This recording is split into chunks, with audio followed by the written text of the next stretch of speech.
Charlie. He makes $200,000 a month with 6 different YouTube channels.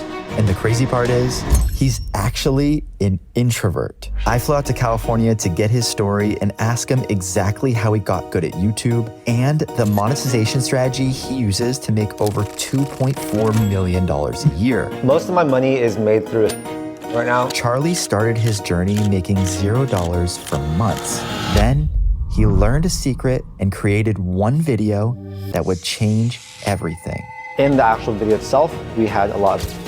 So that's really how you get people to click on it and then actually watch the entire video. In this video, he breaks down the blueprint for how anyone can make $200,000 a month with YouTube, how to create videos that get millions of views, and his advice for all new entrepreneurs just starting out. I focus on not just making viral videos, but...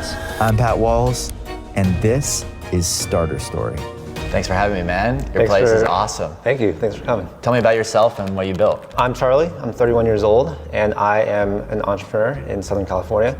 I currently have 6+ YouTube channels. On a typical month, we'll do 200 to 250K in revenue. We just had our best month ever this month. We'll do close to 300K. That's for the YouTube channels. And then for the staffing company, we started that last year. It's a low 6-figure company right now, but I'm putting most of my energy into that one because we want to grow it and be able to maybe get acquired someday. All right, if you can break down a little bit more about all the channels and all the businesses that you've built and how you make money. So my main channel is just called Charlie Chang, my name. We have, I think, 1.1 million subscribers. I have another channel called Startwise, has about 50,000 subscribers. And then we have Charlie Chang Show, The Penthouse. My first website is one we just started. It has like 600 subscribers as of right now. Most of my money is made through affiliate marketing right now. I'd say about 50 to 55% of the revenue that comes in. We also do brand sponsorships, so that's usually like 20-25%, and then AdSense is also going to be 20-25%. That's across all the different channels. Yeah. So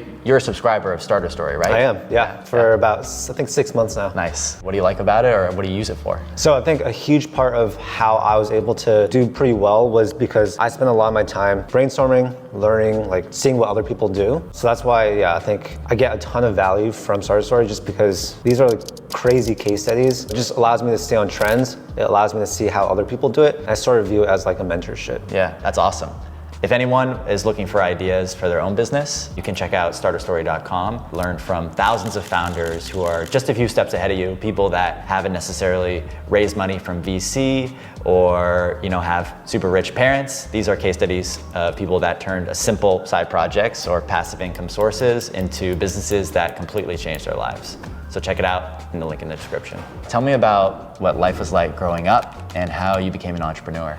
So I grew up in a non-entrepreneurial household. My parents really wanted me to be a doctor. Went to college not knowing what I was gonna do. After I graduated, could not find a job for the life of me. So I basically just started doing work for myself. I'd done like every side hustle in the world. Photography, video, print modeling, and like a little bit of acting. I started a clothing brand. I've had a marketing agency, real estate, mortgages, everything. It was definitely hard though because when I first graduated college, I was basically making $0, seeing all my friends with their high-paying like accounting jobs. It didn't make me feel good. I sort of felt like not successful.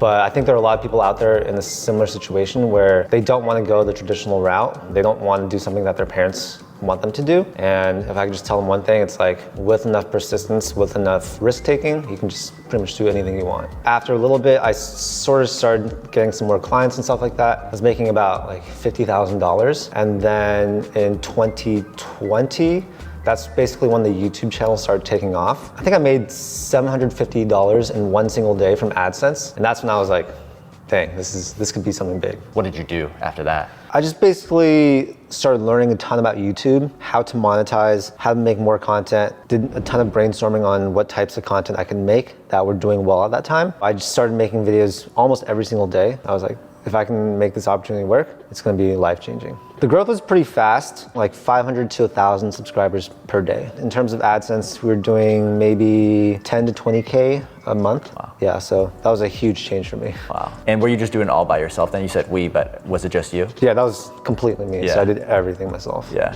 How long did it take to actually get good at YouTube? I'd say 1 or 2 years. I'd started making finance content in 2018, and my first videos were super bad. A big thing that got me to be pretty good at YouTube was just being able to present information in a way that makes people want to stay and that they can actually understand. People watching YouTube aren't going to be super technical, so you have to really break it down in a way that's easy to understand. Even if you're super introverted like I am, even if you don't have like natural ability on camera, you can get good at it. Yeah. What are little things that you would advise for people to improve as they keep making videos? I'd say it's always important to up your production quality or improve some aspect of your videos, whether it be camera, audio, storytelling, stuff like that. I think everyone needs to go into any business, especially YouTube, thinking, I just need to make enough videos until I get one that pops off. I also think it's really important to be brainstorming and thinking about different potential pivots you can make. For example, when crypto was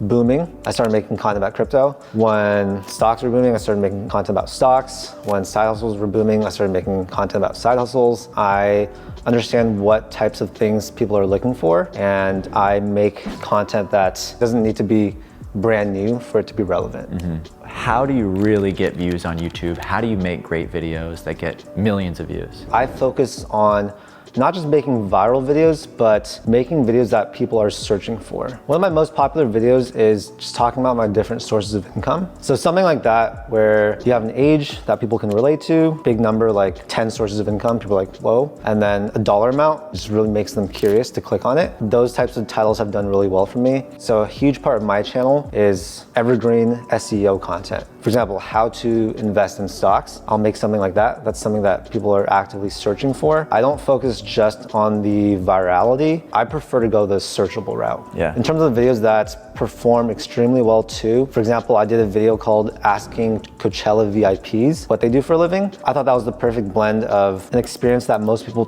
don't get to have. Good thumbnail. It was also trending because Coachella was happening at the time. And then in the actual video itself, we had a lot of storytelling. So that's really how you get people to click on it and then actually watch the entire video. Yeah. What kind of tools and software do you use to run your business and to improve your business? So all of our content planning is on ClickUp. We use frame.io for uploading footage and having our editors put drafts on there. We make revision comments, stuff like that. There's tools like 1 of 10 and Creator Hooks Pro to come up with thumbnail ideas and title ideas. We have a pretty big team now. For all team communication, we use Slack, so that's been great. In terms of managing a lot of our talent, we use Hubstaff, which is a super good time tracking tool. And then in terms of AI tools, we are using a good amount of them to help with the content production process just to make it more efficient. For example, for short form content, we use Submagic, Descript, and we use Opus. Those really help us be able to push out a lot of short form content from our long form content. That's something I always tell people.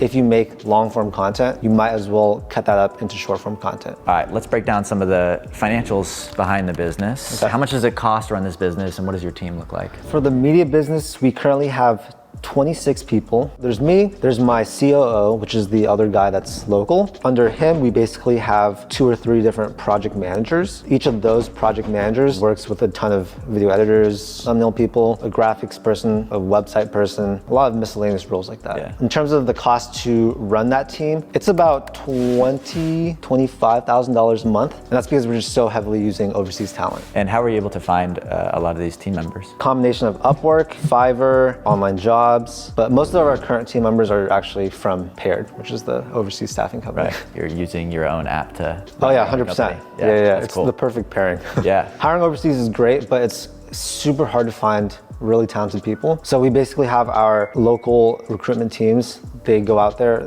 they'll sort through like 300 to 500 people, find the best 1 to 2 people, and then present those people to you. So that's basically what our service does. And what kind of cost would people be looking at if they wanted to hire someone through your company? Yeah, so we charge a one-time placement fee. We don't take money from the client and then pass it on to the talent. It's a full handoff, which saves people a lot of money. A full-time person for most positions, I'd say is about $600 to $1,000 per month. You have these successful YouTube channels, and now you're starting a little bit of a different business with your staffing firm. Why did you decide to start that? I want to be more of a traditional entrepreneur where I have equity in a business. And while I have the channels behind me, the marketing, it makes sense to build something that I can use my channels to help grow. All right, so for anyone watching that wants to get into entrepreneurship, what should they do? Surround yourself with content and people that are doing it. It just makes it seem like it's all possible, right? And then I would try and learn some type of high value skill. There's tons of skills you can learn within a few months, I think, that you can start to monetize. They all sort of build on top of each other, and they all allow you to be better at the next thing. Personally, for me, I've never built a company that took up a ton of capital to start. I think doing some type of agency or service-based business is the best way for anyone to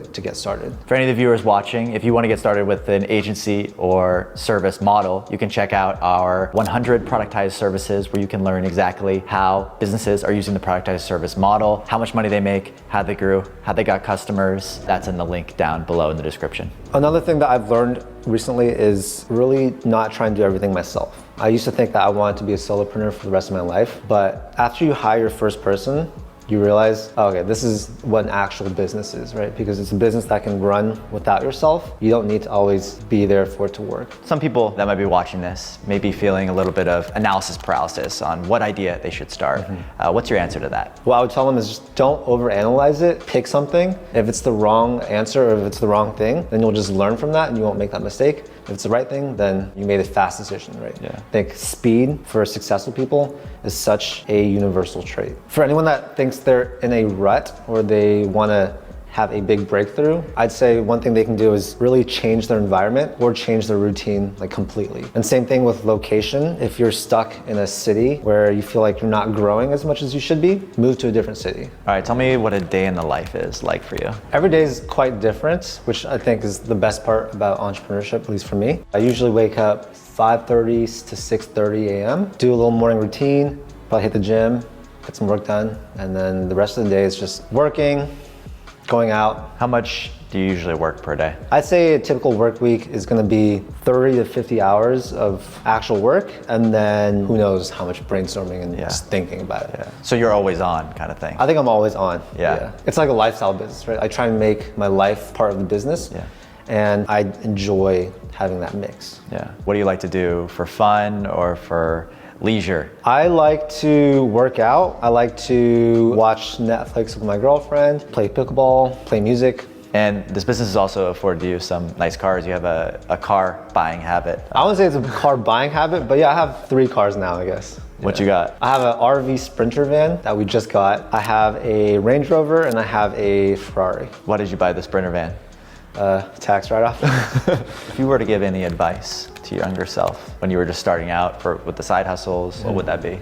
I think it'd be to carve out my own identity myself rather than try and do things that are expected or that society says is normal. So I've been a people pleaser, I think, all my life. I always felt sort of out of place because I want to do different projects and things, but I couldn't really ever talk with other people that want to do something similar. Moving here, meeting so many entrepreneurs, getting to pursue entrepreneurship myself, it's really allowed me to grow as a person and be surrounded by the energy that I think always wanted to be surrounded by. Awesome.